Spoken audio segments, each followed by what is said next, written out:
Então, hoje é dia 29 de janeiro de 2012. Estamos num domingo na Igreja Nossa Senhora do Brasil.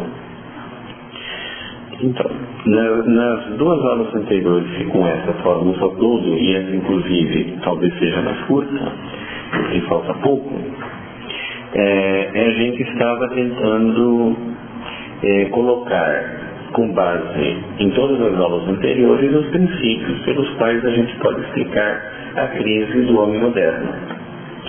Então nós começamos falando que o Concílio Vaticano II tinha sido convocado justamente para discutir a crise do homem moderno, que era um assunto que preocupava o João XXIII, talvez em grande parte porque era um assunto que preocupava muito mais ainda o Pio XII. O Pio XII tinha chegado a cogitar a hipótese de convocar um concílio para discutir o assunto, depois ele desistiu, porque ele teve medo que o concílio pudesse ser instrumentalizado por forças externas. E o João XXIII não teve esse medo, mas ele compartilhava das mesmas preocupações e acabou chamando o Concílio Vaticano II, e está explícito nos textos do João XXIII, nos discursos dele, que ele estava colocando o concílio para discutir por que a humanidade estava se afastando cada vez mais do Evangelho. Coisa que hoje, quando a gente fala isso hoje, as pessoas dizem inclusive que a gente é muito radical, que isso não pode ser verdade. Quando Pio XII e João XXIII já estavam dizendo isso, e é manifesto que é verdade.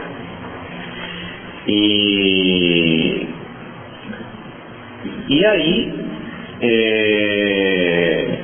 nós chamamos a atenção que esse não é um problema novo. O problema é que ele parecia novo porque dentro da tradição cristã ele é novo, porque a gente viu no texto de Santo Agostinho que o Santo Agostinho descreve o tempo dele exatamente ao contrário. Ele diz que manifesta que as pessoas no mundo inteiro estão se aproximando cada vez mais do Evangelho e de valores mais profundos, coisa que os filósofos gregos diziam que seria impossível de acontecer, que a humanidade já tinha chegado espiritualmente no fundo do poço, e dali ela não ia sair nunca mais. Que qualquer coisa mais elevada só poderia ser compreendida por pouquíssimas pessoas, e nunca pelo mundo inteiro. E o Santo Agostinho diz, isso é a prova da divindade do próprio Cristo, porque quem fez tudo isso teve origem no Cristo. E os filósofos tinham provado que isso é impossível. E, no entanto, é manifesto para todo mundo que nós estamos cada dia melhor. As pessoas entendem cada vez mais o Evangelho, a santidade se propaga, os valores mais altos são aceitos de tal maneira que quem os discute, ele cai no ridículo. E apesar do mundo estar desmoronando materialmente, por causa dos bárbaros, espiritualmente nós estamos indo de bem a melhor. É o fenômeno exatamente oposto ao descrito pelo Pio XII e pelo João XXIII. E era o mesmo quadro, o mesmo problema que os filósofos gregos tinham detectado, só que para os filósofos gregos não tinha nem regresso nem evolução. Os filósofos gregos eles diziam, a humanidade chegou no fim da linha e daqui não sai mais, nem se progride nem se regride. Simplesmente acabou. No primeiro milênio do cristianismo, a impressão que o pessoal tinha é que estava havendo progresso. E agora, a impressão que os santos padres colocavam era o contrário, que está havendo um regresso. Apesar de que, materialmente falando, tecnologicamente falando, o mundo está progredindo. Então, como no fundo é um mesmo tipo de fenômeno analisado em três épocas diferentes, pelos filósofos gregos, pelos primeiros cristãos e pelos últimos cristãos, últimos no sentido que os que estão mais recentes, e esperemos que não sejam os últimos em absoluto, certo? E então, uma das coisas que os filósofos gregos colocaram que impedia a solução desse problema era a impossibilidade de formar homens sábios. Que a única solução para sair dessa crise era a formação de um grande número de homens sábios. Mas que isso, nas circunstâncias do momento presente, antes de Cristo, era impossível de fazer. Você poderia formar um ou dois, e jamais a humanidade inteira, ou uma grande parte, ou um número suficiente para romper a maldição. E curiosamente a gente mostrou que o Concílio Vaticano II, ele, entre as recomendações deles e do Paulo VI, que veio logo após o concílio, é justamente a formação de um grande número de sábios. E que a gente vê que o São Tomás de Aquino, na sua Contra Gentiles, descreve claramente o ofício do sábio. E ele se apresenta como alguém que assumiu esse ofício. Então, na verdade, o que a igreja precisa é um grande número de Tomás de Aquino, um grande número de santos agostinos, pessoas de um alto nível de vida espiritual que possam assumir, além da própria vida espiritual, o ofício de sábio. Então, não vou repetir o que nós falamos, porque isso aqui são princípios. E a gente depois especificou o que é exatamente o papel e a formação do sábio. E no segundo bloco nós colocamos como se fosse um princípio a questão das universidades, que ao aparecer ela destruiu a possibilidade de se formar, ao aparecer do modo como elas surgiram, destruiu a possibilidade de se formar um sábio. Essas pessoas que eram capazes de fazer o que pessoas como Agostinho e Tomás de Aquino faziam. E depois a gente descreveu os efeitos políticos do mandamento de ensinar do cristianismo, e depois a gente comentou que como resultado da propagação do direito natural por parte da estrutura que o Cristo deu à Igreja, separando do Estado, o resultado político no sentido filosófico, o resultado social disto foi a difusão do direito natural, que permitiu começar a quebrar todos aqueles elos que os filósofos gregos apontavam como impossíveis de serem quebrados para reverter uma situação dessas. E uma das consequências da difusão do direito natural foi o surgimento do poder econômico. E ao surgir o poder econômico, obviamente o poder econômico que é um bem temporário, quer dizer, uma sociedade regida pelo poder econômico é uma sociedade mais eficiente do que uma sociedade simplesmente democrática ou ditatorial. E, porém, isso era para ser apenas uma época de transição para que esse poder de governo da sociedade passasse para pessoas mais capazes de geri-la num plano mais elevado do que os próprios empresários. Obviamente, os empresários não iriam gostar de saber disso. E não só eles não iriam querer que o poder dele fosse passageiro, como eles iriam querer que o poder deles fosse absoluto. E é assim que se fez. Então, a gente vê numa primeira etapa que o poder econômico, quando surge, ele tenta controlar as instâncias do poder econômico, que quando surgiu, eles estavam na mão das monarquias. Então, quando esse poder surge, a primeira tarefa deles é institucionalizar-se, até que realmente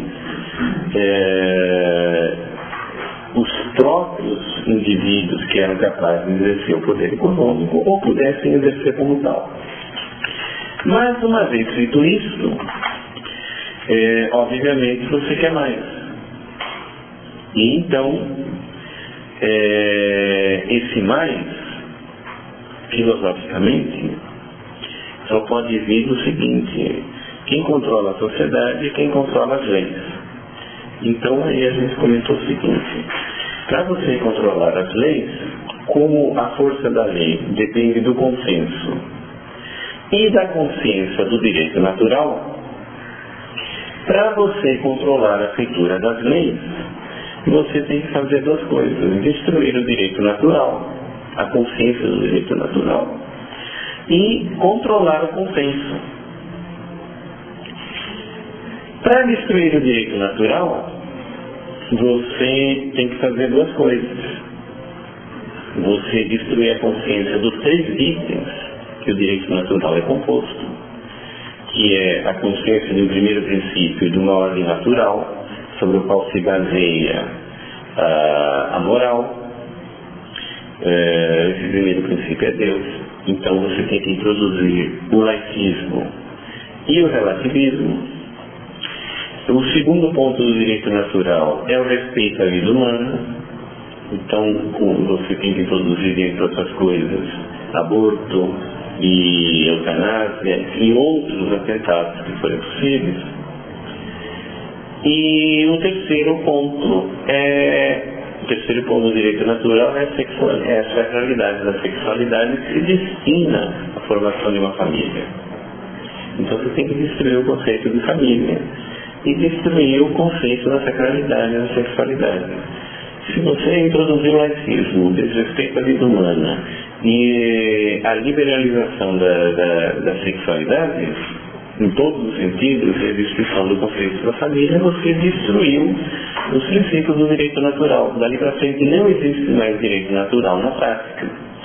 E daí não se pode mais protestar contra uma lei injusta. A explicação disso a gente deu noutra hora. A segunda coisa que você tem que fazer para destruir o direito natural é destruir a entidade que está promovendo a consciência do direito natural, que no caso é a igreja. Ou seria algum poder religioso, se o mundo tivesse se organizado de uma maneira diferente. Então você destrói a igreja e destrói os 3 princípios do direito natural, você destruiu o direito natural. Então, com isso você destrói a capacidade das pessoas se oporem à lei injusta. Daí você precisa do controle do consenso na formulação da lei. E a primeira técnica de você obter o consenso é a que deriva normalmente do poder econômico. É você subornar os legisladores. E essa era a técnica que se usava até antes da Revolução Francesa. Praticamente a técnica exclusiva. Você suborna os legisladores. E aí os legisladores fazem o que você quer. Depois, se acrescentou a isso, nos anos 1700, técnicas sofisticadas de propaganda e controle de informação. E no século seguinte, depois da Revolução Francesa, se acrescentou as técnicas de criação de ideologia, que é melhor do que a propaganda. E no início do século XX, você acrescentou também técnicas de controle da pesquisa científica, da pesquisa de ponta. Então, com isso, se você tem já o controle da informação, você tem o controle da formação, você já é capaz de elaborar ideologias, e você ainda controla o pensamento de ponta, dentro do sistema universitário, o modo, o que vai ser pesquisado e o que vai ser dito e como vai ser feito, e você impede que se pesquise em determinadas linhas, você justamente impede, se fosse possível, que surja o desmascaramento da ideologia que você fabrica. E, além disso, você pode potencialmente buscar novas ideologias. Depois disso, foi acrescentada uma outra maneira de você conseguir o consenso, que é você potencializar a fabricação de ideologia. E você potencializa a formação de ideologia introduzindo mudanças propositais na estrutura social que permitam a assimilação mais rápida da ideologia. Por exemplo, você cria uma classe nova de pessoas. Você faz do fundo que o marxismo fez. Só que o marxismo fez sem saber o que estava fazendo. O marxismo sabia que tinha surgido uma classe nova de operários. Então ele fabricou a ideologia para os operários fazer uma revolução. Hoje, na verdade, as pessoas não sabem, mas esse conceito está superado. Você não precisa esperar que apareça uma classe. Você fabrica a classe e depois você fabrica a ideologia para a classe. Então é isso que está se fazendo desde 1890 com o aborto, quando você emancipa as mulheres para que elas se tornem uma classe com determinados interesses. E aí você fabrica a ideologia do aborto justamente para esse tipo de classe. Ou você, acontece também com o movimento homossexual. Você emancipa os homossexuais e depois você fabrica uma ideologia para eles seguirem. E isso está se fazendo com mais coisas.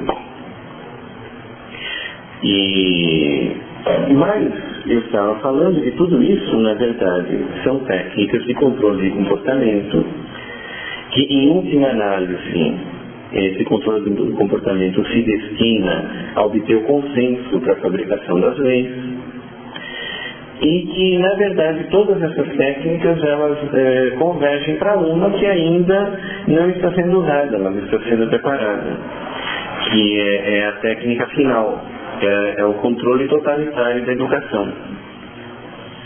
Então, você, para fazer isso, você, inclusive, é bom que você emancipe as mulheres. Emancipando as mulheres não podem mais ensinarem os filhos, então elas vão ter que delegar o ensino para as escolas. As escolas vão ter um horário cada vez maior de tempo escolar. Então, já existe um projeto da Unesco de você fazer com que as escolas do mundo inteiro elas sejam em tempo integral. As férias vão ser mais reduzidas. Os cursos pré-primários vão ser cada vez mais sofisticados e mais precoces. Ao mesmo tempo, o nível da educação vai baixar no mundo inteiro, o nível dela mesma, e propositalmente, para que as pessoas, na verdade, se tornem menos capazes de estudar, a não ser naquilo que interesse ao controle do comportamento. E como é necessário que haja pessoas de alto nível, para você formar uma pessoa de alto nível, você vai ter cada vez maior curso de pós-graduação mais exigente, que exijam um tempo cada vez maior do indivíduo e que se estendam de uma forma cada vez mais longa e que depois, para o indivíduo continuar uma vida de estudos, ele vai ter que fazer exames constantes de livre docência, disso, de mais aquilo, a vida inteira, e ele seja cobrado, inclusive, na produção daquilo que ele está fazendo, de tal maneira que ele tem que se dedicar àquele estudo de uma maneira ferrenha, horas e horas e horas e horas e horas, a vida inteira, e o resultado disso é que a humanidade como um todo vai estudar cada vez menos e aqueles que estudarem mesmo de verdade só vão poder estudar um assunto e nunca vão poder se dedicar a ter uma visão mais ampla das demais coisas. Ou seja, um controle de comportamento completo. E ao mesmo tempo que vai se a tendência que haja alguns poucos centros do mundo que fujam esse esquema, que possam ser melhor controlados, mas que ofereçam uma visão mais ampla das coisas, mas ainda assim limitada. E nisso daí, as igrejas e qualquer outra tendência, qualquer outra visão vai se excluir cada vez mais da educação. As próprias igrejas cristãs não vão poder mais ensinar a própria doutrina nas igrejas. A tendência é que, se elas ensinarem a própria doutrina como sendo uma coisa certa, elas vão ser taxadas de sectárias. E que então não se pode, as próprias, no fim das contas, as igrejas católicas, ou da religião que for, vão ser proibidas de ter uma educação católica. Elas podem manter uma escola, mas desde que seja justamente nesses moldes. E que se ensine apenas o que está dentro do programa, mas que é uma maneira de você ter uma grande quantidade de pessoas muito mal qualificadas, e as poucas que sejam bem qualificadas, as exigências para a especialidade delas vão ser tamanhas que elas só podem se qualificar e estudar dentro daquela área. E quando acontecer isso, praticamente o controle do comportamento vai ser total e absoluto. E vão surgir as guerras, provavelmente ninguém vai fazer guerra aqui.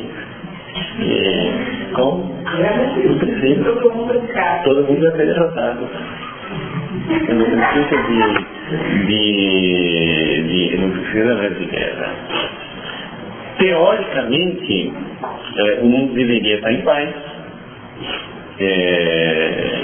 A senzala está completamente explicado. E aquelas coisas que o cristianismo veio trazer para a humanidade, nunca mais ninguém vai nem sequer ter ideia de se tratar. E óbvio, a crise que o Vaticano II está falando vai chegar a níveis simplesmente assombrosos, porque justamente o que o Vaticano II estava falando, e o que o Douro estava falando, que as pessoas estão se afastando cada vez mais do cristianismo. Num mundo organizado desse jeito, você vai estar praticamente impossível, e vai estar todo mundo afastado do cristianismo. Sim. Na própria ocidental, a gente é comum, crianças que nunca ouviram falar de Jesus. Sim. Então a Europa ainda está bem assim, mas ainda está longe do que está se planejando. E isso daí, na verdade, isso daí é uma espécie de AIDS do cristianismo. E quem provocou tudo isso, no fundo, é o próprio cristianismo. Porque o cristianismo conseguiu começar a fazer a sociedade a se tornar mais sofisticada do que todas as antigas. E aí a gente adquire, como todo organismo mais sofisticado, adquire doenças novas que nunca ninguém ouviu falar. Então, isto é uma tarefa dos doutores da igreja, em múltiplo sentido. Porque os doutores da igreja são aquelas pessoas que justamente usavam a espiritualidade que eles tinham para não só se santificar e interceder pelos outros, mas contemplar a verdade, ordenarem as coisas, apontar os erros e julgar os princípios.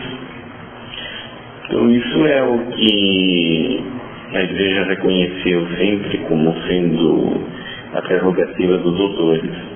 E inclusive o São Tomás de Aquino, na Soma Teológica, fala que existem no céu 3 auréolas especiais: as dos mártires, as das virgens e as dos doutores. Os doutores são justamente essas, que vencem o demônio porque apontam o erro, conhecendo profundamente a verdade. A gente hoje em dia chama de doutores também aquelas pessoas que são médicas e que se chamam doutor para curar um doente. Então, justamente esse problema é a AIDS da igreja.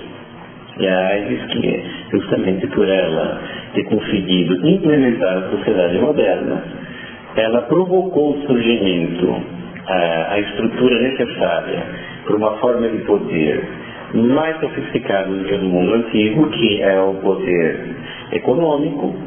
Mas, junto com isso, quando veio o poder econômico, ela debilitada pela introdução logo antes das universidades, que acabou com os doutores, não tinha médico para analisar a doença, e agora nós estamos precisando urgentemente desses médicos.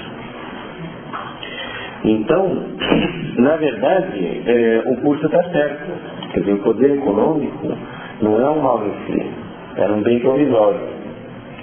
O problema é que o poder econômico não quis se limitar à função que ela deveria fazer, que ele deveria ter dentro do plano que, com toda certeza, estava sendo visto pelo Cristo. Então ele abusou e virou uma AIDS. Na verdade, inclusive, pelo que a gente estava falando nas aulas passadas, a perspectiva não é nada boa, porque na hora que todo esse projeto se concretizar, provavelmente a sociedade cai. Por causa das coisas que a gente estava falando antes. Na hora que todo mundo achar que se isso não feito, na hora que todo mundo achar que o mundo agora está como nós queremos, aí ele desmonta. Os motivos são os que a gente estava apontando nas aulas anteriores. Então agora o problema é o seguinte, é o último item. Quais são os remédios para isso? Justamente a gente quer, com esses princípios, 2 coisas. Primeiro, é descrever em detalhe como se deu esse processo. Então nós estamos usando isso como princípio, nós vamos descrever os detalhes depois, a partir da próxima aula. Mas, se todos esses que a gente viu nas 2 aulas anteriores são os princípios que explicam a coisa, são os princípios filosóficos que explicam a coisa, então também eles deveriam ser capazes de apontar os remédios principais. E óbvio, a gente só pode, como nós estamos falando de princípios, e a gente só pode entender verdadeiramente até que ponto esses são os remédios, se a gente tiver entendido claramente a exposição desses princípios e se os princípios estiverem certos. Se não houver outros que a gente não esteja enxergando, ou se algum deles não tenha sido colocado da maneira correta. Mas então, os remédios também podem parecer que são muito brandos, que a gente deveria fazer, sabe lá o quê. Mas se os princípios realmente são esses e as causas são esses, os remédios só podem ser esses. Aqui pode-se fazer um pequeno adendo para ficar mais claro o que está se querendo dizer. Eu estou avisando no temão que agora que nós vamos examinar os remédios que decorrem para essa crise a partir da identificação das suas causas, podem parecer extremamente brandos, extremamente poucos, e que, ao contrário, deveria se esperar, para corrigir esses efeitos, remédios absolutamente colossais, do porte de toda uma civilização.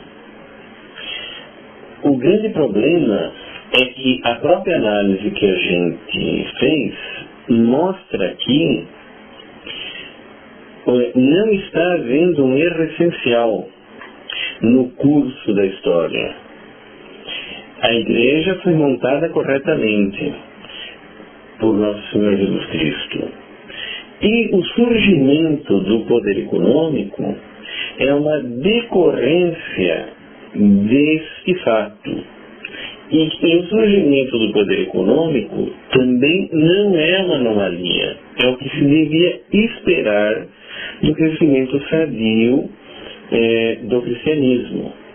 Deveria se esperar que esse crescimento econômico, que esse poder econômico fosse exercido correta e eticamente, que não extrapolasse as suas funções naturais e que ele durasse um certo período, até que o direito natural estivesse mais aprofundado e abrisse porta para outras formas mais eficientes e mais nobres de organização da sociedade.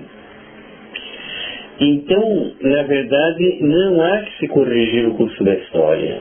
O problema é que está havendo uma doença do organismo. É exatamente como uma AIDS. Seria uma situação equivalente a que um ministro da economia que fosse muito singular, que somente ele tivesse o conhecimento das medidas econômicas que devem ser tomadas para levar ao progresso, de repente ficasse doente severamente por causa de uma AIDS ou de alguma doença nova que não se conhece a cura. E com isso a economia fica à deriva, se instala o caos na sociedade. O problema não consiste em reconstruir a sociedade. A sociedade estava reconstruída corretamente. O problema é que está havendo uma doença do ministro da economia. E o remédio não é reconstruir a sociedade. O remédio é a terapia para aquela doença, que frente aos males que a sociedade está enfrentando, parece muito pouco, mas verdadeiramente basta reconstruir os danos que aquela doença provocou, que o ministro se restabelece e tudo volta ao normal. Então, aqui, a análise que foi feita, baseado nesses princípios, e tanto quanto possível filosóficos, que analisam o fenômeno à luz das causas mais gerais possíveis, mostra que não há necessidade de você reconstruir a civilização que foi construída em termos completamente diferentes de uma maneira nova. As coisas foram postas em seu devido curso pela sabedoria do Cristo. O que aconteceu é que está havendo uma doença especial que debilita todas as forças. E que tem que se encontrar a terapia para essa doença, que é relativamente simples diante da complexidade que a civilização como um todo está sendo tomada. Se fosse a questão que a civilização própria de um modo essencial e estrutural tivesse ido pelo caminho errado, o remédio seria muito mais complexo. E ao contrário, o remédio é razoavelmente simples, apesar de não ser fácil. As terapias não são extremamente complicadas, mas é tal como quando você vai tratar um doente, que você não tem que reconstruir o corpo humano, você simplesmente tem que enxergar onde que estão as causas e dar aqueles remédios pontuais que é necessário para o restabelecimento.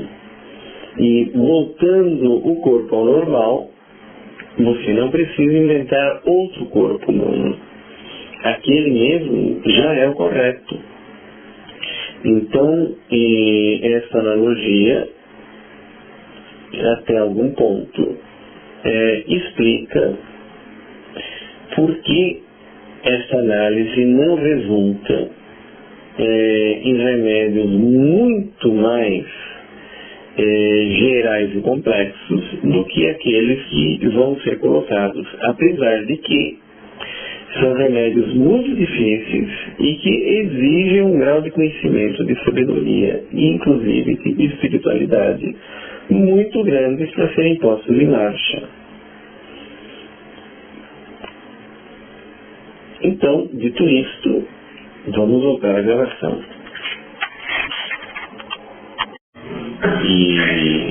Então, a primeira coisa que é necessária, é que a gente comece a formar os tais aumentados. O Concílio Vaticano pedia, mas que não explicou exatamente como se fazia nos seus detalhes. Então, na verdade, isso daí a gente perdeu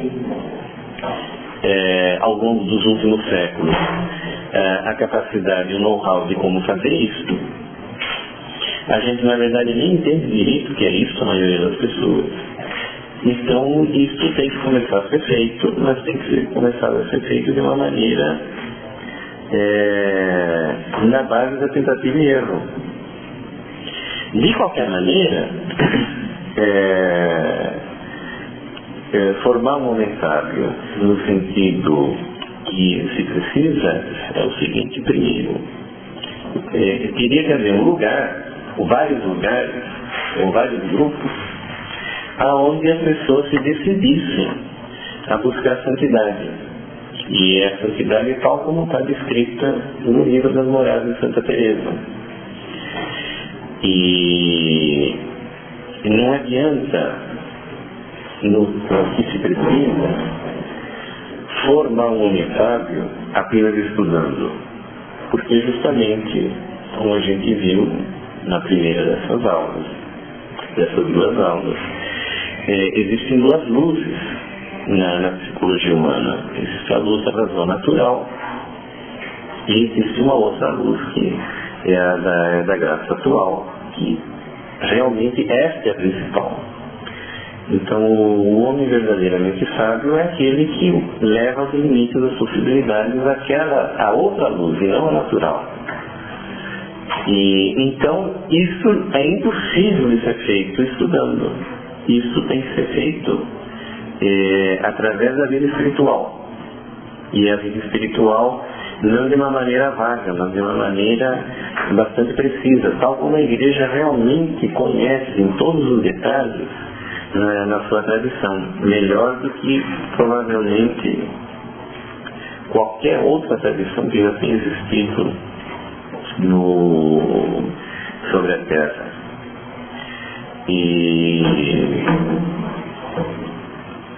Então,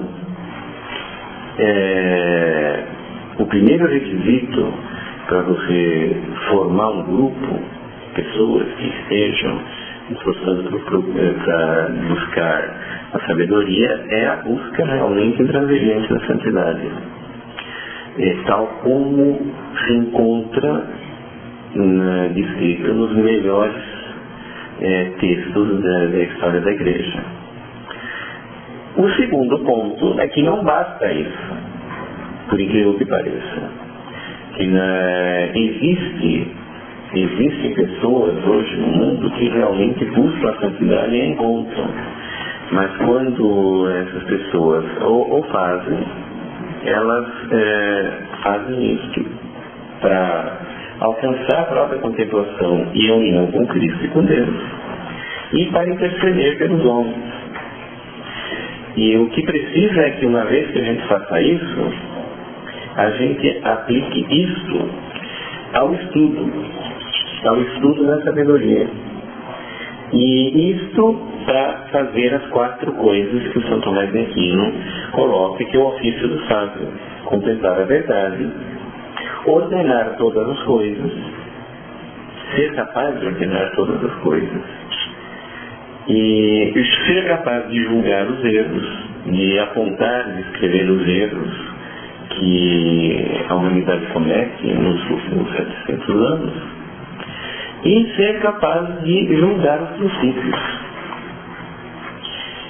E como é que se faz uma coisa dessas? Isso é a primeira coisa que tem que ser feita. Quer dizer, não é que se forme lugares e muitos que possam produzir esses homens sábios. O primeiro problema é que a primeira tentação que alguém teria quando ouve isto é fundar uma faculdade, fundar uma universidade. Vamos fazer uma universidade católica. E, bom, para quem entendeu o que as aulas que a gente está dando, isso aí é justamente o jeito como isso não vai sair nunca. E você tem que... Não é o sistema universitário, e muito menos você dando diploma. Nós vamos fazer uma faculdade que forma um sábio, e a gente pegar um diploma reconhecido pela Igreja, e pelo Vaticano, pela Sentação, pelo MEC. Então, isso daí simplesmente é uma piada. Quer dizer, na verdade, se perdeu a maneira de como fazer isso, a gente tem que redescobrir de novo. Então, o que precisaria fazer é que vários grupos verdadeiramente sinceros, corretos, estivessem tentando fazer isso, e que pouco a pouco a gente aprendesse a fazer isso outra vez. Tem que ser grupos à margem do sistema tradicional de ensino, não à margem da Igreja, mas à margem do sistema tradicional, do sistema corrente de ensino. E existem 3 coisas que, pelo menos, um grupo que fizesse isso pudesse, que teria que se colocar. Primeiro, que um grupo desses deveria ter um grande conhecimento de espiritualidade. Isso, nas faculdades de teologia de hoje, é uma das coisas mais desprezadas que tem. Quer dizer, não conhecimento de espiritualidade, no verdadeiro sentido da palavra, em toda a profundidade que a Igreja realmente tem, isso daí é praticamente desconhecido. Então, um grupo desses tem que ter um grande conhecimento teológico, científico, não devocional, não apenas uma prática. Um grande conhecimento teológico e científico da espiritualidade que se desenvolveu na Igreja e como consequência do ensino dos apóstolos. Em segundo lugar, tem 3 autores que seria preciso seguir e conhecer de perto, porque obviamente são as referências básicas para isso, e tem que ser conhecidos diretamente e não de segunda mão, que são Santo Agostinho, os Vitorinos. Os Vitorinos são Hugo de Casa de São Vítor, que apesar de serem 2, eles são quase que uma pessoa só. A obra deles, um foi aluno do outro, não sei, como se fosse uma única obra. E São Tomás de Aquino. E esses 3 se não houver uma aderência e um conhecimento profundo desses três, dificilmente se conseguiria fazer uma coisa dessa. E uma terceira coisa que deveria ser objeto de estudo também de um grupo desses é a própria crise do mundo moderno. Apesar de que isso só se entende se se entender profundamente as duas coisas anteriores. Um grande conhecimento de espiritualidade e uma grande intimidade com pelo menos Santo Agostinho, Vitorinos e São Tomás de Aquino. Então,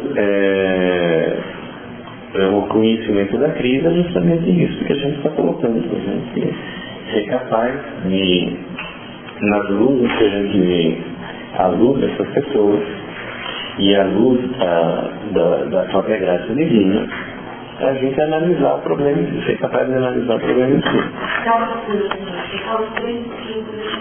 Os três? É como uma decorrência das próprias coisas que a gente falou. E primeiro, o profundo conhecimento de espiritualidade é preciso porque, em primeiro lugar, uma pessoa assim tem que buscar a vida espiritual.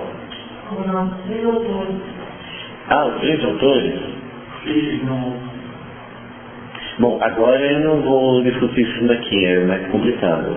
Mas esses autores são tão manifestamente acima de todos os outros que Santo Agostinho e o São Tomás são, e isso ninguém duvida.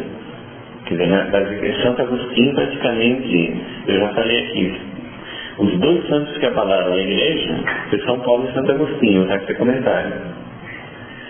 E São Tomás de Aquino está tão acima de todos os outros que é a própria recomendação do Vaticano II. E a igreja colocou São Tomás como doutor universal. Ela mesma reconhece que São Tomás é acima de todos os demais. E o Ricardo de Solvita tem que ler ele para perceber. E junto desses dois, eles têm a marca toda a tradição da igreja fala deles. Então, mas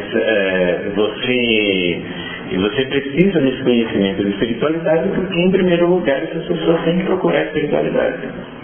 Então, elas não vão procurar se elas não tiverem, necessariamente, se elas não tiverem conhecimento de como se faz. O Santo Tomás de Aquino, o de São Vítor e o Santo Agostinho, tem um provérbio na Bíblia que justifica isso. Essas pessoas têm que ser sábias. A Bíblia diz no livro de Provérbios: ande com sábios, você se tornará sábio.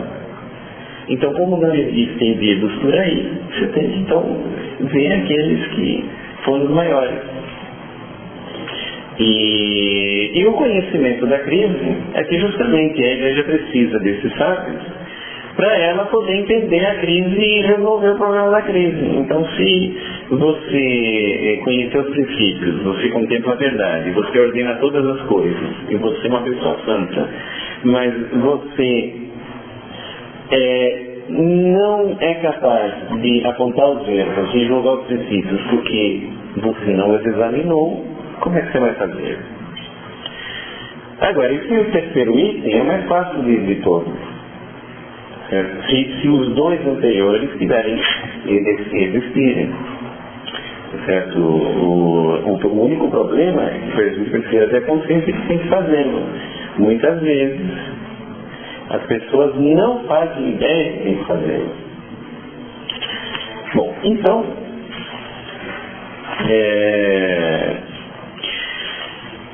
na verdade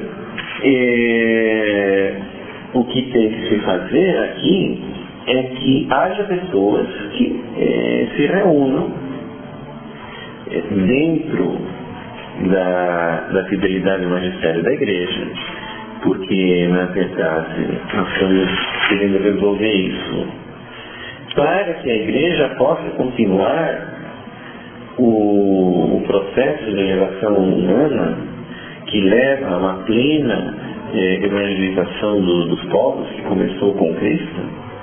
Então nós não estamos fazendo isso em nome de ninguém, a não ser da própria igreja, senão nem teria sentido. Quer dizer, o problema do homem moderno, ele já existia na antiguidade, e os filósofos já me diziam que era impossível. A primeira e a única chance de se resolver isso veio com o cristianismo, e a prova está aí, que pelo que a gente está vendo, que isso aí foi feito. O cristianismo, ao se desenvolver, adquiriu uma AIDS, que é esse problema que a gente está vendo. E o que o Vaticano II percebeu, no fundo, é a AIDS do cristianismo. Você não pegou uma AIDS e precisa de um doutor que descubra como revitalizar as defesas. Então, a gente precisa de pessoas que sejam fiéis ao magistério da igreja para ajudar a igreja a resolver o problema. Essas pessoas, elas precisam buscar a sabedoria. Não existe sabedoria sem santidade. A santidade é requisito da sabedoria por uma condição ontológica. Porque dessa sabedoria que a gente está falando é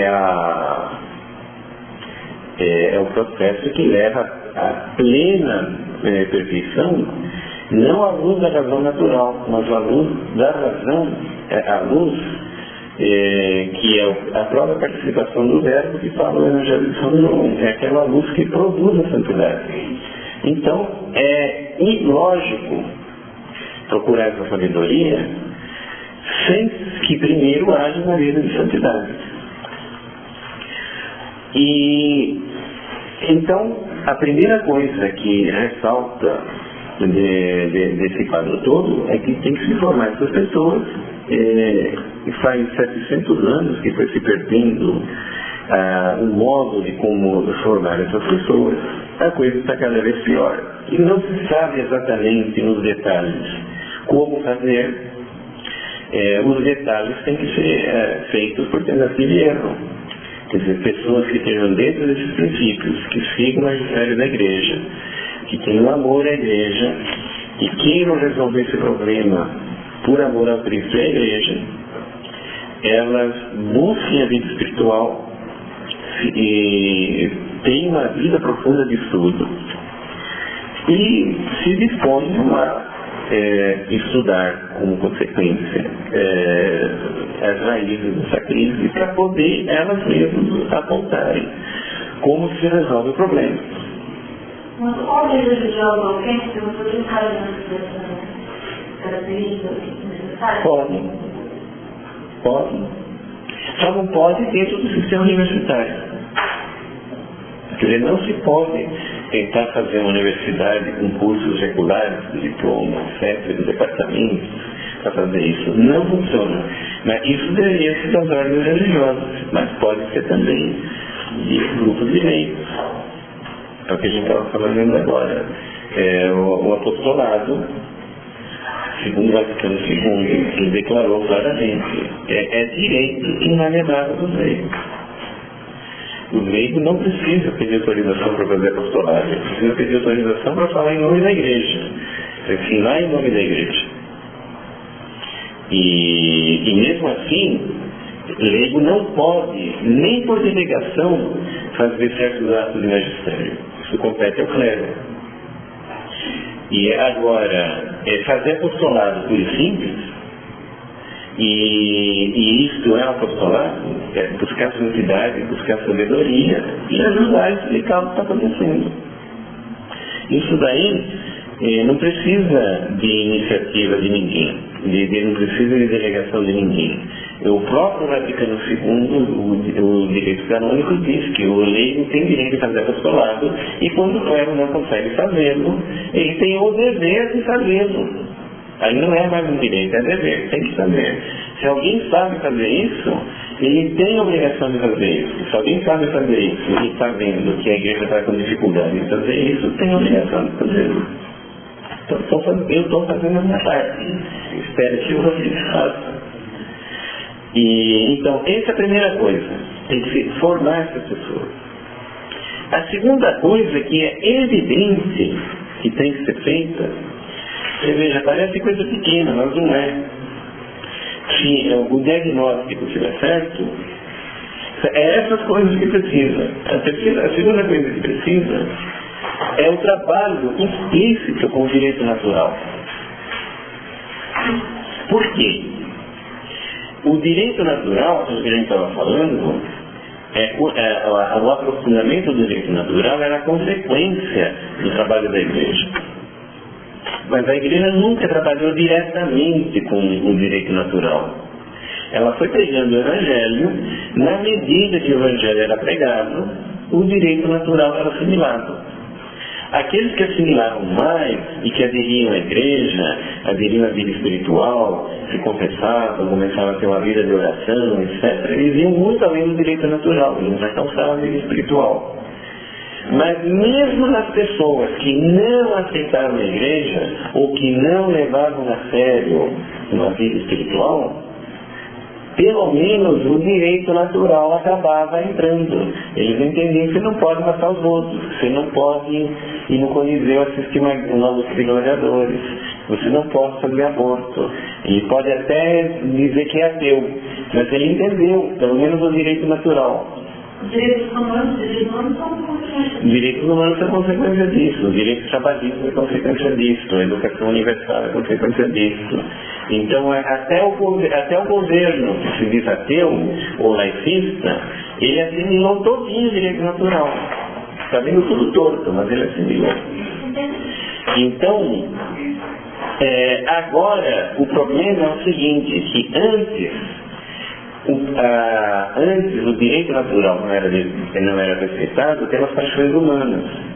Agora, vocês estão vendo que o direito natural está sendo desrespeitado porque tem um trabalho proposital e que vai ser cada vez maior na medida em que as pessoas percebam que você dinamitando o direito natural, isso facilita o controle das leis, da fabricação das leis. Então existe todo um trabalho propositalmente feito, organizado, para destruir o direito natural. Então agora é necessário que o trabalho do direito natural seja feito de uma forma explícita, ou seja, um trabalho direto. Então tem que haver um trabalho que faça as pessoas perceberem que o aborto ele é um crime, que a vida tem que ser respeitada desde a concepção até a morte natural, e tem que haver um trabalho para se mostrar que a sexualidade é sagrada, que ele se ordena uma família, que a família é uma união de homem com mulher, para você criar os filhos, e que tem que haver um trabalho diretamente feito em relação a isso, contrário ao trabalho que está sendo feito em outra ordem. Tem que haver um trabalho no sentido de mostrar que a sociedade não pode ser laicista, que a sociedade é composta de igreja e Estado. E que isso é um bem, e que isso produziu um desenvolvimento humano. E que é óbvio, porque quem vai definir o direito natural, que é a base do progresso, é o poder espiritual, não é o poder temporal. Se você deixar do poder temporal, o direito natural vai por água abaixo num piscar de olhos. Então a gente precisa disso para progredir. Então tem que haver um trabalho no sentido de mostrar que, na verdade, o cristianismo, naturalmente, quer você creia, quer não creia, que ele é um fator de progresso e não de regresso, como é evidente para qualquer pessoa que possa entender essas coisas direito.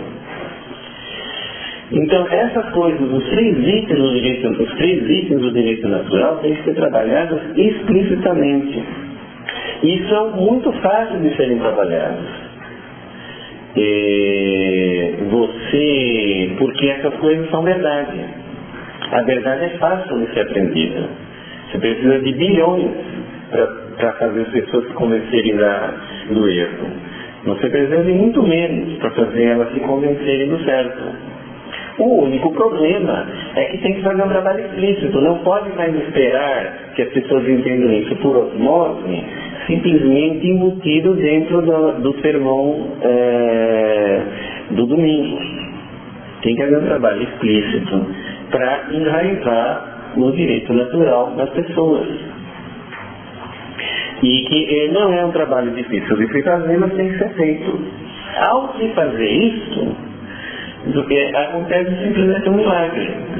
Você vai perceber que, inclusive, muitas leis absurdas que não vão diretamente contra o direito natural já não são mais possíveis de serem passadas. Porque uma é consequência da outra. E então, às vezes, isso é difícil de ser enxergado. Às vezes as pessoas vão dizer, mas você vai trabalhar para que as pessoas entendam melhor certos princípios quando tem tanta gente passando fome, quando tem tanta gente miserável, não sei o quê. Isso é uma hipocrisia. Quem fala assim é que não entendeu absolutamente nada do que está acontecendo, nem do que vai acontecer mais pra frente. Tudo bem, faça assim. Aí as doenças vão ser saradas e nós vamos voltar todo mundo na senzala. E então, ninguém é contra que se façam outras coisas. Devem ser feitas, inclusive vão ser feitas mesmo. Quer dizer, provavelmente, se toda essa construção que está querendo fazer está certo, a pobreza vai subir do mundo. A pobreza material, espiritual, vai ser maior do que jamais houve. Então, o segundo ponto é que tem que se fazer um trabalho com os 3 itens do direito natural. E o que mais fraqueja... Isso que você falou não público, assim, acumulado, né? Não, quer dizer um trabalho direto, um trabalho direto, inteligente, para mostrar para as pessoas a validade do direito natural. O terceiro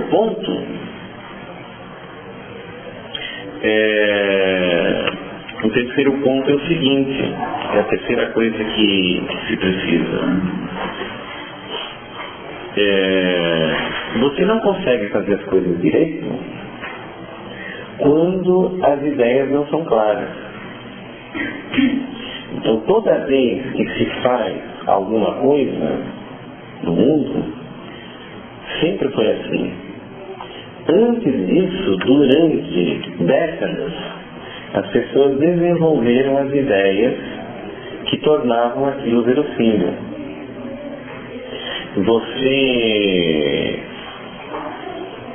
Para você executar qualquer projeto, você precisa de instituições que possam fazer esse projeto.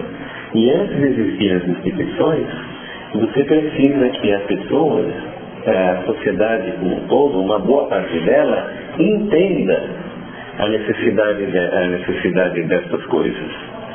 Senão, não adianta você propor nada. Porque todos os trabalhos mais profundos exigem um período de gerações para que você possa difundir ideias. Aí as ideias se difundem, cada um do seu jeito, às vezes sob forma de propaganda, às vezes sob forma de ideologia, às vezes pela simples força da verdade. O jeito mais simples, que precisa de menos dinheiro, é o da força da verdade. Só que tem que ser feito. Apesar de ser barato, basta você explicar a verdade, certo? Não precisa de efeitos especiais, não precisa de instituições faraônicas, não precisa de verba gigantesca, mas você tem que, pelo menos, expô-la. Alguma coisa custa, certo? Alguma coisa custa. Então, por exemplo, isso que eu estou fazendo aqui custou alguma coisa de dinheiro. Eu podia estar seguindo uma carreira meteórica, em engenharia, em alguma coisa qualquer, e eu não estou fazendo nada disso. Então, o meu salário, eu paguei para poder fazer isso. Certo? É muito barato. Certo? É baratíssimo. para convencer as pessoas de ideologia, hoje você ganha bilhões de dólares, certo? E você gasta uma quantidade imensa. E para fazer isso que a gente está fazendo aqui, na verdade, eu simplesmente renunciei ao salário que eu deveria estar ganhando, que é um salário profissional liberal. Porque é praticamente uma ninharia, certo? É uma ninharia, mas isso vai acabar funcionando por um simples motivo, porque isso que eu estou falando é a verdade. Se não for a verdade mesmo, no sentido pleno da palavra, é por um erro técnico, que me enganei num pontinho, me enganei num outro, mas a gente, isso daqui não é uma ideologia, isso daqui é fruto de uma vida espiritual, de uma busca de verdade, e está baseado na verdade do Evangelho. Então a gente imagina que ela se propaga por si mesma, mas desde que pelo menos ela seja propagada. Sim. Como um homem do Paulo Castro, dá que a humanidade na verdade fez um levantamento colégio do mundo, no período da década de 90, de 91 até 2011, e nesse levantamento descobriram que eles gastaram 400 milhões nesse trabalho para implantar o Sim, não precisa fazer esse levantamento porque a própria ONU faz esse levantamento. E ela publica. É baseado provavelmente nos dados da ONU. Mas isso não importa. Então, mas o que acontece é o seguinte, o primeiro ponto que eu estava falando era justamente que se precisa formar grupos de trabalho para que possa fazer surgir essas pessoas que a igreja precisa. O segundo é o trabalho com os pontos do direito natural. É o trabalho de fazer explicitamente, diretamente e não indiretamente, se trabalhar os 3 pontos do direito natural que estão sendo bombardeados. Por que esses têm que ter privilégio? Tem que ter privilégio por causa disso que a gente falou, porque na verdade eles são a causa, uma das causas do que está acontecendo. O terceiro ponto é que para se fazer qualquer coisa, inclusive essas coisas, você nunca vai fazer se primeiro não se difundirem as ideias pelas quais fique inteligível para as pessoas que isso tem que ser feito. E isso demora algumas gerações para se fazer. E de uma maneira especial, o que se precisa para fazer isso é o desenvolvimento de uma filosofia de educação cristã, que no fundo é o que está por trás disso tudo. E a gente deu, algumas semanas atrás, em um dia, numa quinta-feira, um curso sobre, em 4 aulas de 2 horas, um curso sobre o significado da educação cristã. O significado da educação cristã é a filosofia da educação, e a origem dela e o desenvolvimento histórico dela. E eu vou passar, no próximo domingo não vai ter aula, eu vou ter que estar em outro lugar. Então eu vou passar 3 aulas de gravação para vocês, que eu dei em outro lugar, para vocês ouvirem. E vocês vão perceber que uma coisa curiosa, que nunca houve na história da igreja um desenvolvimento explícito de uma filosofia da educação. Tá? Veja, a filosofia da educação não é técnica pedagógica, não é recomendações de como se organiza uma escola. Filosofia da educação é como toda filosofia. Filosofia da educação significa você pegar a educação, enquadrar dentro do conjunto de todas as coisas, dentro do conjunto teológico, do conjunto político, do conjunto psicológico, antropológico, etc., enquadrar dentro da totalidade de todas as coisas, apontar qual é a finalidade da educação e mostrar alguns dos principais métodos que houver que sejam intrinsecamente ligados com o fim. Aquelas coisas que podem ser feitas de um jeito, podem ser feitas de outro, isso não interessa. Interessa apenas aqueles meios que estão tão entranhados no próprio fim que não podem ser dissociados do fim e que, inclusive, ao você compreendê-los, você compreende o fim melhor. Então, isso que é a filosofia da educação.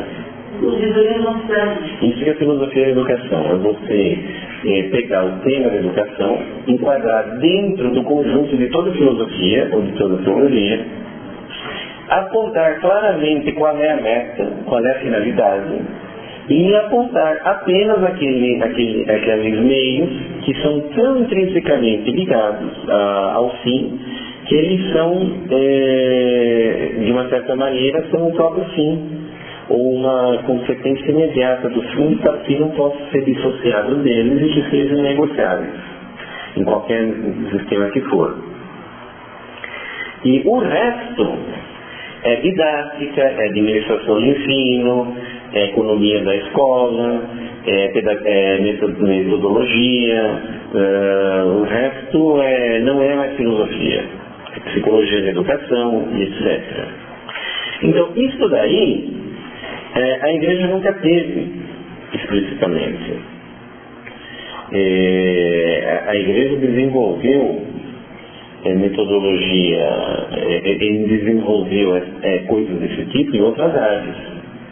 Então, por exemplo, a igreja investigou a Santíssima Trindade, investigou os mistérios da fé, investigou o direito canônico, investigou a moral cristã, a igreja investigou os sacramentos, ela investigou todas essas coisas até o limite mesmo, de ver os princípios, os meios, a inserção no conjunto, fazer delas verdadeiros tratados teológicos e filosóficos. Mas em matéria do ato de ensinar, a igreja nunca fez isso. Por quê? Porque em grande parte não precisava. A própria teologia da igreja está tão entranhada com a ideia de ensinar, a própria espiritualidade está tão entranhada com a ideia de ensinar, a própria moral está tão entranhada com a ideia de ensinar, quer dizer, a moral da igreja é uma moral para ser ensinada. Escreve uma moral vaga, teórica. A espiritualidade é uma espiritualidade para ser vivida. Os livros de espiritualidade, eles dão indicações de como que se ensina aquilo. Então, na verdade, você tinha tratados de arte sacra, para explicar como é que se faz uma igreja, tinha tratados de moral, para mostrar como é que se ensina moral, mas nunca houve um estudo profundo de filosofia da educação cristã.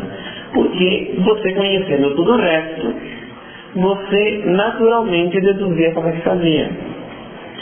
Só que acontece que justamente com o advento das universidades, você introduziu um elemento de ensino que é espúrio à filosofia cristã da educação.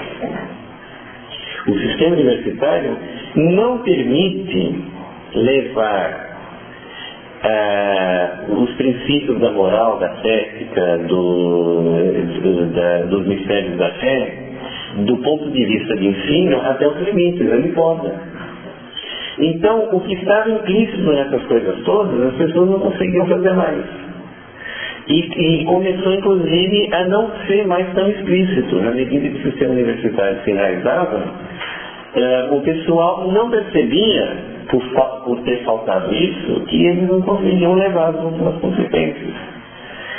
Pior ainda, durante a Renascença, vocês vão ver nas aulas que eu vou passar para vocês, durante a Renascença, houve a necessidade de você reconfigurar repentinamente, para que a igreja não fosse destruída, toda a pedagogia dos cursos de segundo grau, do que seria hoje o segundo grau. E aí surgiu a educação clássica dentro da nossa civilização, aquele tipo de estudo onde você aprendia a escrever bem, a ter uma cultura geral, aprendia várias línguas, etc. E que isso surgiu dentro da emergência, mas acabou se tornando sinônimo de educação católica, quando na verdade não era. E então, o próprio curso da história, independente do trabalho do poder econômico, isso foi uma coisa à parte. Independente do trabalho do poder econômico, o curso da história fez com que a igreja nos últimos séculos fosse cada vez mais difícil para a igreja entender o pleno conceito de educação cristã. Quando chegou no século XX, todo esse poder econômico começou a trabalhar explicitamente para implantar um sistema educativo muito pior do que esse que já estava, digamos assim, degenerado, mas tendo em vista do que tem hoje, seria o céu se a gente tivesse ele. E agora, nós estamos quase que no mato sem cachorro. Justamente agora, que daqui a 50 anos vai se estender um controle totalitário em cima da educação, que vai consumar todo esse processo de tomada dos meios de fabricar o consenso das leis, ao mesmo tempo que se destruiu o direito natural, justamente agora faz uma falta absolutamente tremenda para você poder se contrapor essas coisas, ser claríssimo o que é a educação cristã. Então a gente, na verdade, precisa de desenvolver o que é o sentido de uma educação cristã, desenvolver, espalhar as ideias do que é o verdadeiro conceito da educação cristã por dois motivos. Primeiro, porque a gente precisa disso, inclusive para formar esses grupos que buscam essa melhoria. Que você não consegue formar esses grupos, você não vai conseguir formar esses grupos profundamente se não houver uma certa consciência ampla na sociedade de que se precisa fazer alguma coisa nesse sentido e que se entenda o porquê que isto é legítimo. Então você precisa que haja um certo conhecimento difuso disto para despertar nas pessoas a vocação de buscar isto. Senão, você não consegue, inclusive, formar esses grupos. Você precisa formar esses grupos numa certa quantidade, porque a gente não sabe exatamente como eles se formam. Tem que haver várias tentativas, e isto, pouco a pouco, ir frutificando e se descobrindo na prática o caminho das pedras, que a gente sabe só em termos de princípios gerais.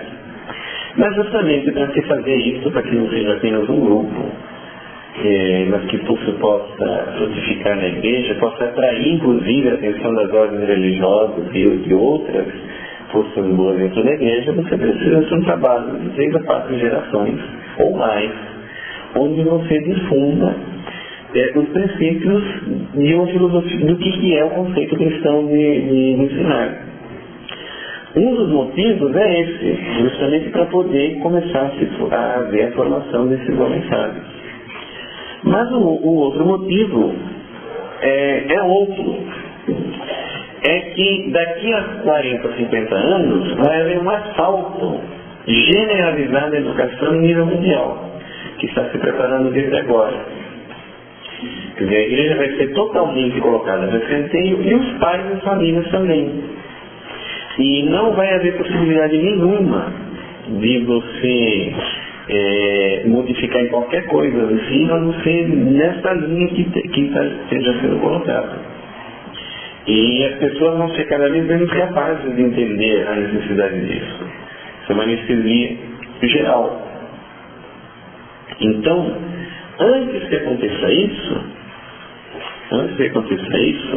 como a gente já sabe isso com 30, 40 anos de antecedência, 50 anos de antecedência, a gente precisa justamente espalhar na sociedade e não através dos métodos convencionais. Os métodos convencionais já foram cooptados por esse sistema que controla as informações. Então, pelos métodos publicando um livro na editora, levando para a TV Globo, fazendo um debate na universidade, isso daí só serve para destruir isso. Que na universidade, nos meios de comunicação, nos sistemas editoriais, não se pode falar o que você bem entende. Você só pode falar o que bem entende se já estiver certo que ninguém vai te ouvir. Aí eles deixam. Se você sabe, se o pessoal percebe que as pessoas irão ouvir alguma coisa diferente, existe toda uma maneira de você impedir que o fulano vá em frente. Isso é o próprio controle do sistema de produção de ideias. E qual seria, então, a metodologia para poder, seria realizar catequese, por exemplo? Não, eu não estou discutindo aqui em termos de metodologia, estou discutindo em termos de princípios, mas o que tem que se fazer é justamente o seguinte, já que vai haver esse que vai ser o assalto final, assim como agora está tendo o assalto à eutanásia, ao aborto, à família, ao homossexualismo, etc., etc., e que isso já deveria estar sendo trabalhado de modo direto, e se fosse trabalhado, nós ganhamos, porque não precisa de grandes recursos, mas precisa ser feito. A parte pior de tudo isso não é isto. A parte pior de tudo isso é que vai vir daqui a 50 anos com esse ataque à educação. Essa tomada de posse geral da educação. Então, a gente precisa, justamente agora, fazer isso que é uma lacuna dentro da tradição da igreja. Os únicos, tanto que eu posso entender, que trabalharam alguma coisa no sentido de fazer uma filosofia de educação foram os vitorinos. Depois disso, a igreja trabalhou muito com educação, mas na parte metodológica, na parte prática, na parte de trabalho, não na parte de filosofia de educação. Você não encontra um texto de filosofia de educação comparável a um livro de, por exemplo, de teologia ética, ou de teologia moral, ou de arte sacra, ou de direito canônico. Não existe uma coisa dessa. E então, o terceiro ponto que a gente estava colocando este aqui que é preciso a gente desenvolver uma filosofia de educação católica. E isso, inclusive, é uma das funções do homem sábio. Certo? O homem sábio não é aquele que, contemplando a verdade, ordena todas as coisas. Você ordenar a educação dentro de um contexto de filosofia da educação é tarefa do homem sábio. Certo? Então é preciso disso por duas coisas. Primeiro, porque isso, na verdade, fundamenta o próprio primeiro trabalho que tem que ser feito para formar essas pessoas. Para você formar essas pessoas, você precisa de uma orientação filosófica. Assim como a igreja faz, por exemplo, no direito canônico. A igreja se governa como? Existe uma ciência que governa a igreja e ela é desenvolvida exatamente nesse sentido. É uma ciência que não é só direito, é um direito muito filosófico, que é o direito canônico. Se não existisse o direito canônico, nós estaríamos perdidos. As pessoas xingam o direito canônico, diz que é farisaísmo, mas a verdade é que o direito canônico ele mostra, através de princípios muito elevados, como é que se deve governar a igreja para que ela possa ser dócil ao trabalho do Espírito Santo. Então, o verdadeiro canonista, ele tem que conhecer muito de espiritualidade, mais ainda do que o diretor espiritual. O diretor espiritual vai dirigir uma pessoa, concretamente, e vai ver os efeitos. O canonista, ele vai mostrar para a igreja como que a igreja se deve ordenar no seu conjunto, para ser dócil às inspirações do Espírito Santo, e aquilo não é a direção espiritual de uma pessoa concreta, é do cristianismo inteiro. E inclusive você não vai ver o efeito direito. Se você errar naquilo, você vai acabar tendo consequências daqui a 50, 60, 80 anos, e quando isso acontecer, as pessoas não vão saber mais que o erro estava lá atrás. Então, não existe dentro da educação uma coisa semelhante a essa. E a gente precisa disso. A gente precisa disso por duas coisas. Primeiro, para formar esses próprios sábios, e aí a gente entra num dilema. Para formar os sábios, você precisa disso. Mas para ter isso, você precisa dos sábios. Paciência, Deus vai dar um jeito. Quer dizer, Jesus veio justamente para quebrar esse tipo de dilema. Mas a gente precisa disso por uma outra coisa. Porque a consciência disto, mesmo que não haja prática disso, mas a consciência disto é urgente que se espalhe na sociedade, porque quando vier esse assalto à educação, as pessoas têm que ter um parâmetro para poder perceber o que está sendo feito. Se elas não tiverem um parâmetro, ou se só um indivíduo tiver um parâmetro, ou dois tiver um parâmetro, ou o Papa tiver um parâmetro, e outro cardeal tiver um parâmetro, se uma grande parte da população não tivesse parâmetro, simplesmente se fazem todas as barbaridades sem que se entenda o que aconteceu. Então, como se faz quando se implanta a eutanásia, quando se implanta aborto, quando se implanta todas essas coisas? Por que se implanta isso? Porque, na verdade, não foi cultivado nas pessoas o parâmetro pelo qual elas podiam perceber qual era a verdadeira coisa que estava acontecendo. Agora, você mostrar que você não pode matar seu pai, e mostrar que você não pode matar seu filho, certo? E mostrar que quando a gente casa tem que ser homem com mulher, isso daqui é muito mais simples do que você explicar qual é a finalidade última da educação. E você entender que não pode matar o seu filho é muito fácil.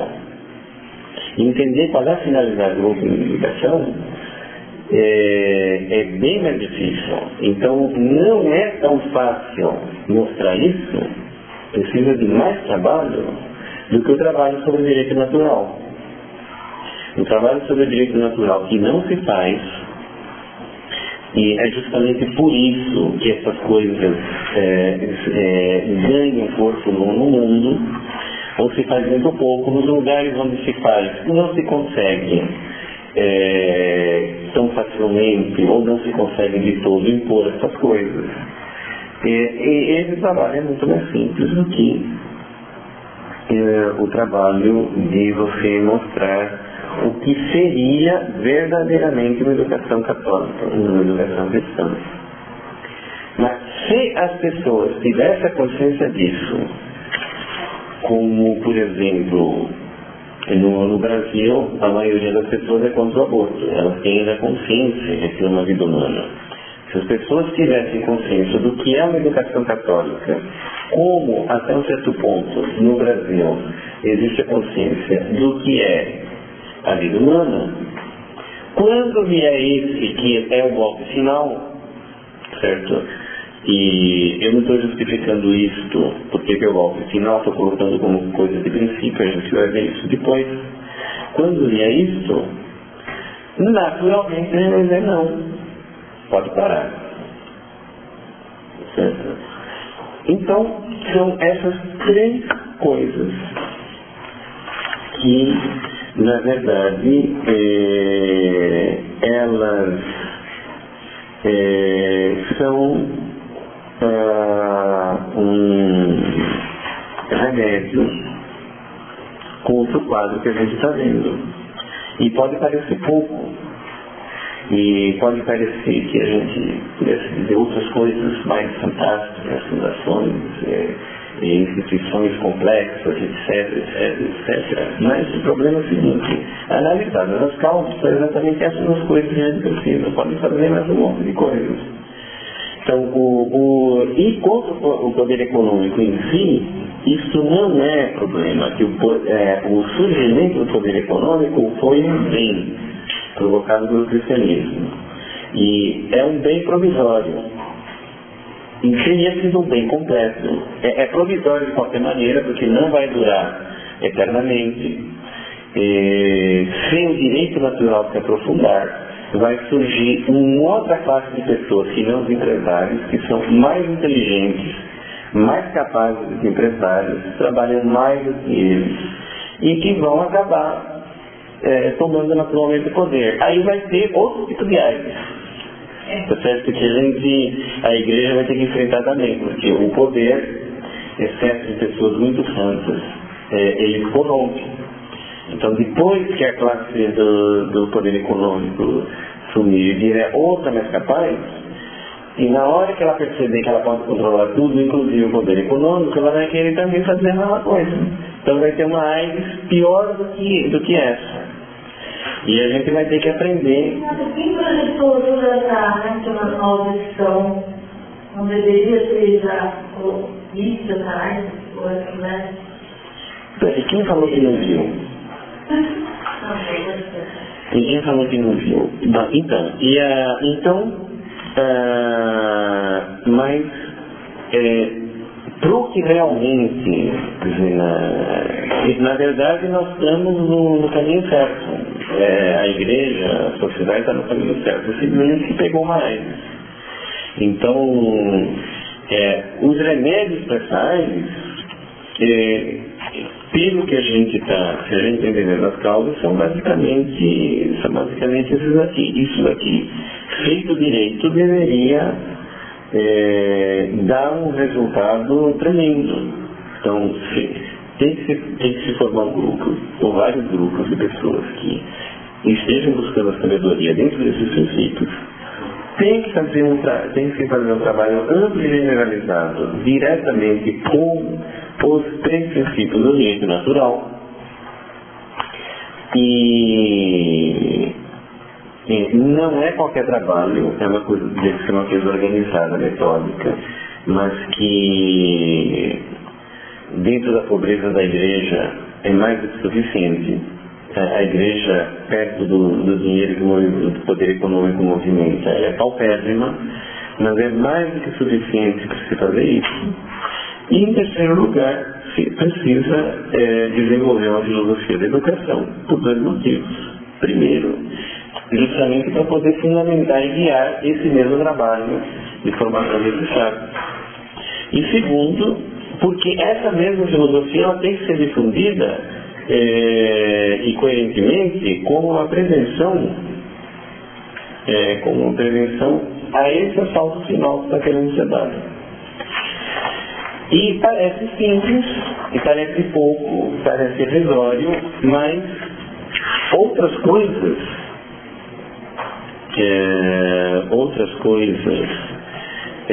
além disso, tudo que vier é bom, mas essas coisas respondem diretamente às causas e o que está sendo feito. Precisa de um discernimento e precisa de que essas coisas sejam estudadas com calma, com carinho, com sabedoria, para perceber que se tem que se investir nessas áreas, aí a doença vai crescer. Se você investir em outras e não investir nessas, a doença aumenta, porque ela fica fora de controle.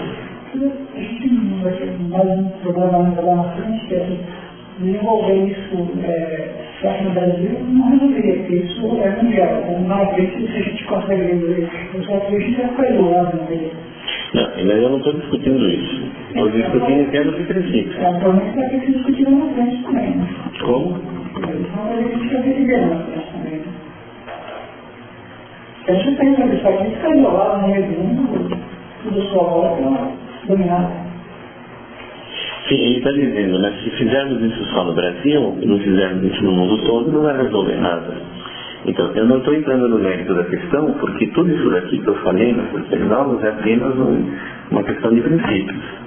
O modo como se aplica é outro. Isso aqui não é um programa as três aulas não é um programa em detalhe. Essas três aulas é um desenvolvimento de princípios. Se vê que o problema é tal, as causas são tais, e ela evolui de tal maneira, e então o tipo de remédio coerente com essas causas é isso.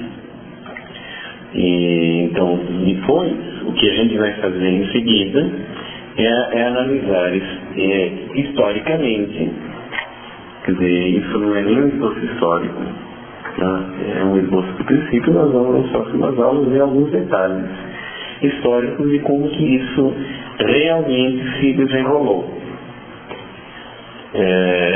Como que isso começou, onde foi, de que jeito, etc. Como que isso efetivamente se concretizou.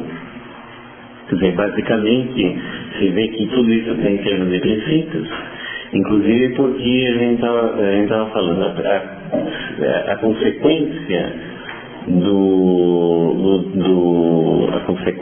do desenvolvimento do direito natural é a emancipação do poder econômico. E isso é uma coisa quase que decorrente. Agora, onde, como é que foi, em que lugar que começou, quem foi o bendito que se aproveitou desse negócio, como é que ele fez para tomar o poder econômico, isso daí são detalhes. Quer dizer, aparentemente, esse era o curso necessário das coisas. Quer dizer, você difunde o direito natural, você cria instituições que permitem o respeito a quem tem o poder econômico, que na verdade é um poder simbólico. Ele não tem poder de coerção direto. Depende justamente do grau de civilização que as pessoas têm. Aí, o que o fulano que tem poder econômico vai fazer pela lógica? A primeira coisa é tomar posse das instituições que controlam a economia. Quando não existia poder econômico, quem controlava a economia não eram os empresários, eram as monarquias, eram outras instâncias que de economia mesmo entendiam muito pouco. Então, é óbvio, eles vão querer dizer, não, é eu que tinha que estar lá. Eu que entendo do assunto, então eu vou tomar as instâncias do poder econômico. E na hora que eu tomar as instâncias do poder econômico, eu vou estar feliz. Quem fizer leis pode fazer à vontade, eu nem me incomodo. Mas o fato é que quando eles tomam o poder econômico, o poder corrompe. Não, espera um minutinho. Eu quero mais. Por que só o poder econômico? Eu quero todo o poder. E aí a gente vê que quem realmente detém o poder é quem é capaz de fazer as leis. Então o próximo passo é que esse pessoal, mesmo que não tenha nenhum plano maquiavélico bolado de antemão, pouco a pouco vai perceber, tem que se controlar quem faz as leis. Qual é o jeito de controlar quem faz as leis? Você vai lá e suborna o deputado, suborna o senador, suborna os legisladores.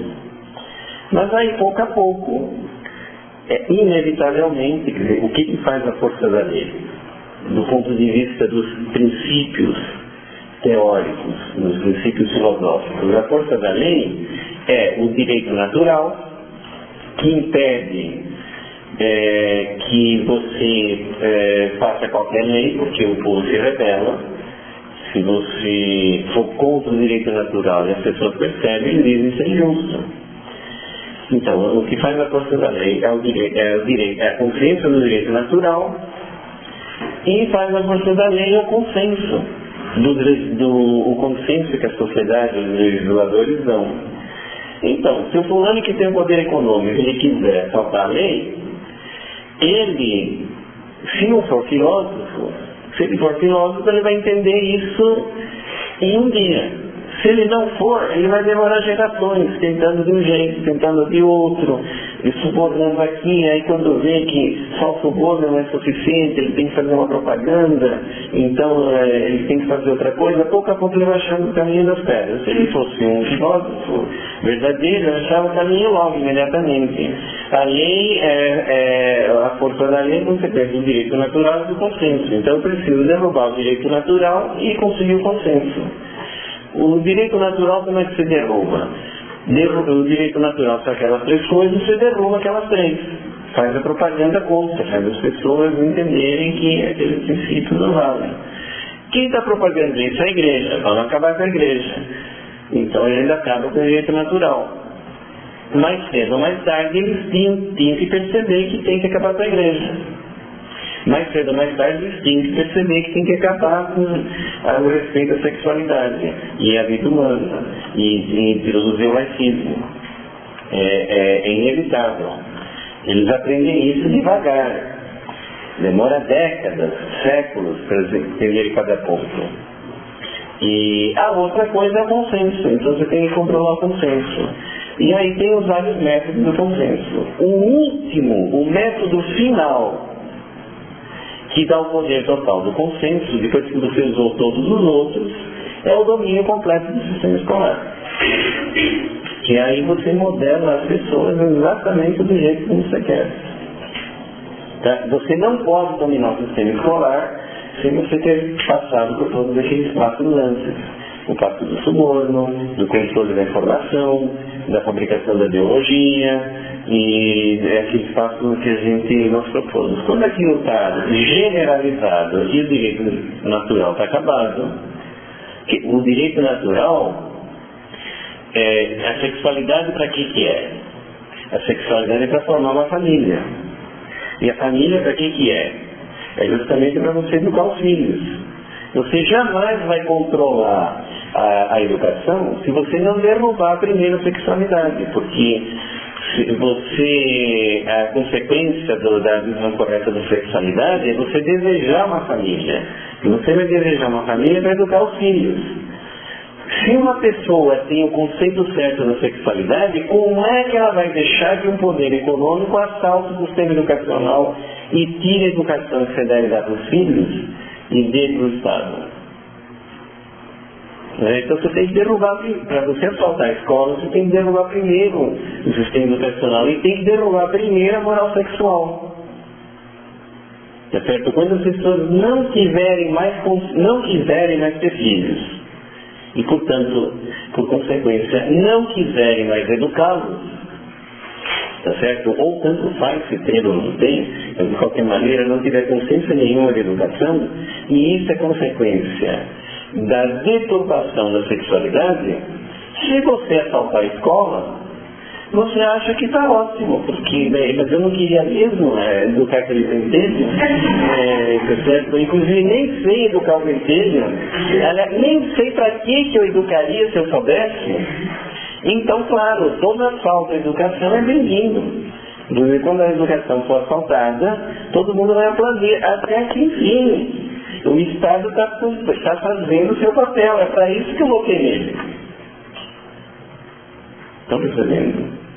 Então, assim, isso daqui é uma análise filosófica do processo. Graças a Deus, esse pessoal não era filósofo. Então, porque se fosse, eles teriam feito tudo muito mais rápido. Eles foram descobrir, eles estão ainda descobrindo essas coisas por tentativa e erro. Se eles tivessem São Tomás de Aquino como funcionário, nós já estaríamos perdidos, supondo que eles se sujeitassem. Se ele tivesse um pouco mais aqui, ele dissesse, olha, assim, e é muito mais rápido. Então, eles estão seguindo as inspirações do capeta, e o capeta não ilumina as pessoas desse jeito. Então, eles têm que ir tateando. Mas eles estão seguindo nessa direção, e só podem seguir nessa direção. E quando a gente entrar nos detalhes históricos, a gente vai ver que é exatamente desse jeito que o pessoal fez. Então, tem que fazer essas três coisas. Primeiro, tem que haver pessoas que se voluntariam, que queiram realmente buscar santidade e sabedoria para servir a igreja. Segundo, tem que haver um trabalho sobre o direito natural. Esse trabalho, não está totalmente o conteúdo do direito natural, não está no Constituição de Interpretação, ponto por ponto, cada um. Está, mas isso hoje não é suficiente. Não, além de tudo, para os 10 anos. Isso daí não é suficiente, porque você, o direito natural não era respeitado por causa das paixões humanas. Agora o direito natural não é respeitado porque alguém está propositalmente arquitetando métodos cada vez mais sofisticados de derrubá-lo. Então eles já inventaram um método que o método do catecismo não funciona mais. Funciona para quem vai no catecismo, não funciona para a sociedade. O catecismo não é suficiente para difundir o direito nacional na sociedade. Não tem alguma partida da igreja, tá? Sim, porque o catecismo ele está dimensionado do mesmo jeito como estava dimensionado 1000 anos atrás, para introduzir o direito natural contra as paixões humanas. Mas o pessoal inventou métodos mais perfeitos. Que quem estava por trás do catecismo não se deu conta que não funciona mais. Agora, dá para funcionar, porque a coisa mais simples do mundo é você explicar que você não pode matar seu pai. A coisa mais simples do mundo é você explicar que uma mãe não pode matar seu filho. É só você descobrir o jeito certo que você convence todo mundo disso. A natureza mesmo faz a sua parte. Então não há dinheiro no mundo que consiga impedir isso, desde que você faça o trabalho. É impossível. Quer dizer, isso está dando certo porque o trabalho não está sendo feito. Então, eu estava dizendo, precisa de que haja pessoas que se disponibilizem a buscar a santidade, entendendo perfeitamente como é que se faz, em toda a sua profundidade, que se dispõem a estudar Santo Tomás de Aquino, de São Vítor e Santo Agostinho como princípios para entrar no estudo de toda a filosofia e teologia, e que se disponham a debruçar-se a partir da luz que a vida espiritual e esse estudo disponibiliza sobre os problemas do mundo moderno, e precisa, em segundo lugar, fazer um trabalho específico e amplo em todos os pontos do direito natural na sociedade. E depois precisa se desenvolver uma filosofia da educação com duas finalidades. Primeiro, para fundamentar melhor esse trabalho de busca da sabedoria, para que inclusive mais pessoas possam compreendê-lo e desejá-lo. E a outra finalidade dessa filosofia da educação é que ela tem que ser espalhada como tal, justamente porque o assalto final de todo esse processo vai ser a educação. Aparentemente não se vê nada mais que possa ser feito para fazer tudo isso que está sendo colocado. O ponto final vai ser o assalto à educação, tudo isso. O resto é preparação, o assalto final vai ser lá, e Aparentemente, se tudo isso funcionar, as 1000 maravilhas, e acabarem com a igreja, acabarem com o evangelho, acabarem com tudo isso que está aí, acabarem com o direito natural e tudo mais, em algumas gerações, a humanidade deveria começar a se desintegrar simplesmente pelo mesmo motivo que se desintegrou o Império Romano e todas as civilizações. Vai faltar motivo para as pessoas viverem. Aí elas vão se matar? Vai ter um impedimento de suicídio? Não. Elas simplesmente não vão querer trabalhar mais, não vão querer estudar mais, justamente quando a humanidade vai chegar na perfeição tecnológica. Vai ser difícil contratar uma pessoa que queira trabalhar de verdade, vai ser difícil que as pessoas queiram ter iniciativas para inventar coisas novas, vai ser difícil fazer tudo, vai ser exatamente o quadro que você percebe que estava acontecendo no fim do Império Romano. Existe um livro muito bom que fala sobre isso. A história do Império Romano é muito complicada, mas tem um livro muito bom que chama-se, eu não lembro o nome, mas eu tenho ele. Existe em português e existe em inglês. Como os irlandeses salvaram a humanidade.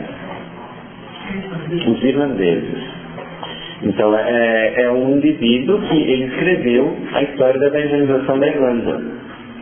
A Irlanda era o fim do mundo. Quando o Império Romano estava desmoronando, ninguém tinha evangelizado a Irlanda. A Irlanda era um lugar inacessível.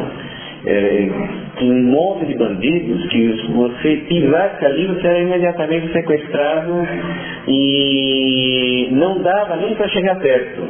A Irlanda, inclusive, rotineiramente invadia a Inglaterra para roubar gente. Então você ia dormir com as suas crianças dentro de casa, quando você acordava, onde é que estavam as crianças? Os irlandeses tinham vindo de noite, raptado as crianças e levado como escravos. Certo? E uma dessas crianças que foi roubada como escravo, o dono dela voltou para ser pastor. Ele chamava Patrício. E ela era uma pessoa muito boa, tinha sido muito bem educada pelos pais cristãos na Inglaterra. E ela foi raptada, foi ser pastor e deixaram ela pastorear lá na Irlanda. Ela ficava o dia inteiro atrás das ovelhas. Como era um trabalho bem feito, essa criancinha que era muito boa, ninguém podia com ela ficava rezando o dia inteiro. Cuidando das ovelhas e rezando. 20 anos depois de oração, disse que apareceu um anjo para ela e disse assim: agora eu vim libertar você. Mas como? Ninguém sai daqui, eu não sei o que eu faço, onde é que eu vou. Não, eu te oriento certinho. Você vai lá, desce ali, ninguém vai te bulir, você entra no navio. Quando você entrar no navio, se alguém perguntar alguma coisa, você fala tal coisa. E aí esse navio vai para a Inglaterra. Você vai lá e não se preocupe. Aí ele foi lá, entrou no navio, ninguém perguntou nada para ele, ficou lá no meio do navio. E alguém, se não me engano, não lembro mais o que falou, descobriu que ele estava lá. Quem é você? De onde você veio? Cadê a passagem? Aí ele falou que o anjo tinha dito: não precisa de passagem.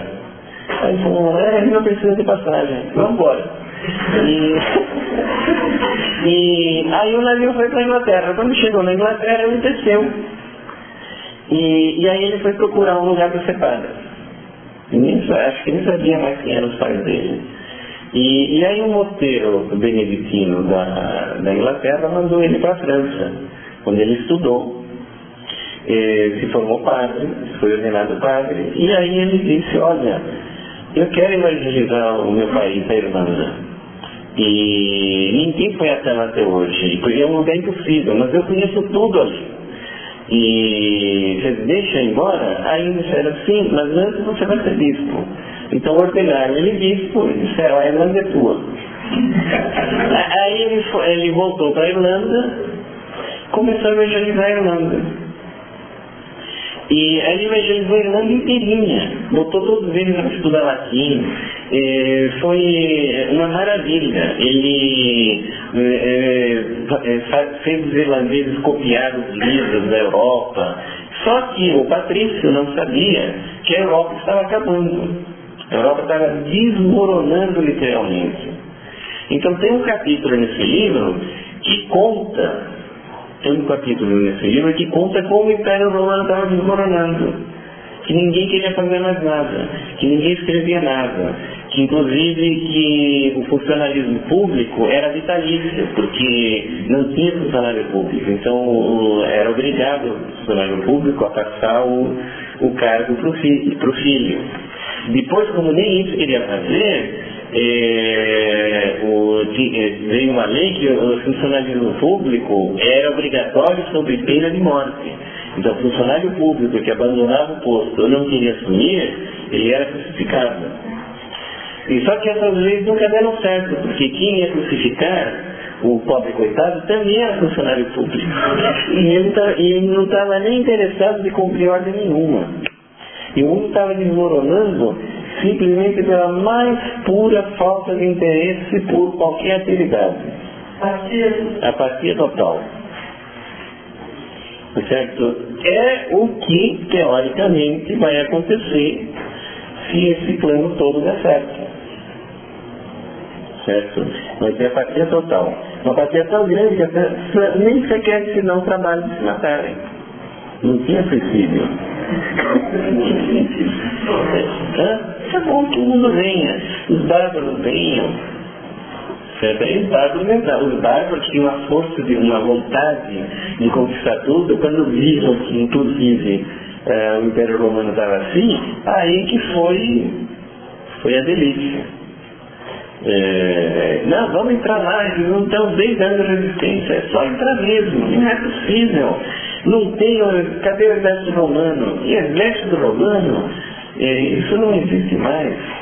E se existir, ele não vai querer nem levantar uma arma, ele vai dizer, pode entrar, filho, vai até a rua. Então, ficamos por aqui.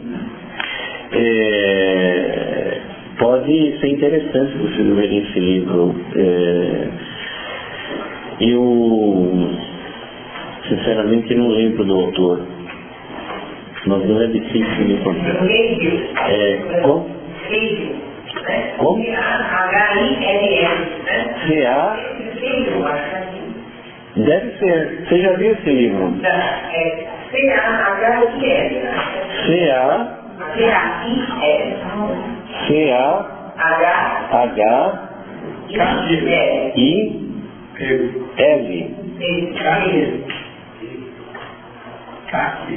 Carril? Não lembro. Não lembro, mas não deve ser difícil de achar pela internet. Aí tem um livro. Sim. Então, tem um capítulo, o livro ele conta a história da Irlanda, conta a história de São Patrício, mas tem um capítulo, como os irlandeses salvaram a humanidade.